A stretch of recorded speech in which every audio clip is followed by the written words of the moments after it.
మరోవైపు కవిత ఇంట్లో ED rights పై hot comments చేశారు మంత్రి కోమటిరెడ్డి వెంకటరెడ్డి. కవిత అరెస్ట్ తో ఓట్లు సంపాదించుకునేందుకు బీజేపీ ప్రయత్నిస్తోందన్నారు. ఇది మ్యాచ్ ఫిక్సింగ్ కావచ్చని అనుమానం వ్యక్తం చేశారు ఆయన.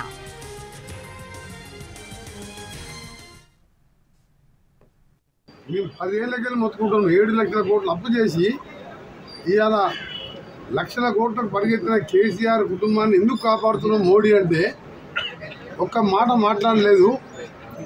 ఎన్నికల నోటిఫికేషన్ 3 గంటలకు వస్తుంటే ఇవాళ కవిత ఇంటి మీద ఇన్కమ్ ట్యాక్స్, ఈడీ, సిబిఐ పోలీసులు దాడి చేసి రేపు ఎల్లుండి అరెస్ట్ చేసే ప్రయత్నం. అరెస్ట్ చేస్తే ఏంటంటే ప్రభుత్వ వ్యతిరేకతను మేము బీఆర్ఎస్ ఓటు బ్యాంక్ గుంజుకుంటే 3-4 సీట్లు వస్తాయని మోడీ గారి ఆశ, అమిత్ షా గారి. మేము ఎప్పుడో చెప్పినాం. బీజేపీ ఎంపీలు 2 సంవత్సరాల క్రితం మనోజ్ సిసోడియా అరెస్ట్ అయినప్పుడు కవిత త్వరలో జైలుకు పోతుంది అని చెప్పింది. డిప్యూటీ సీఎం జైలుకు పోయి 1.5 ఇయర్ బెయిల్ రాలే. అప్పుడు కవితను ఎందుకు అరెస్ట్ చేయలే? అరెస్ట్ చేస్తున్నామని బీజేపీ ఎంపీలు చెప్పిండు. బండి సంజయ్, కిషన్ రెడ్డి రేపే కవిత అరెస్టు. ఏమైంది? ఇవాళ ఎన్నికల ముందు రేట్లు, అది ఏమవుతుంది మ్యాచ్ ఫిక్సింగ్గా ఏదో తెలియదు.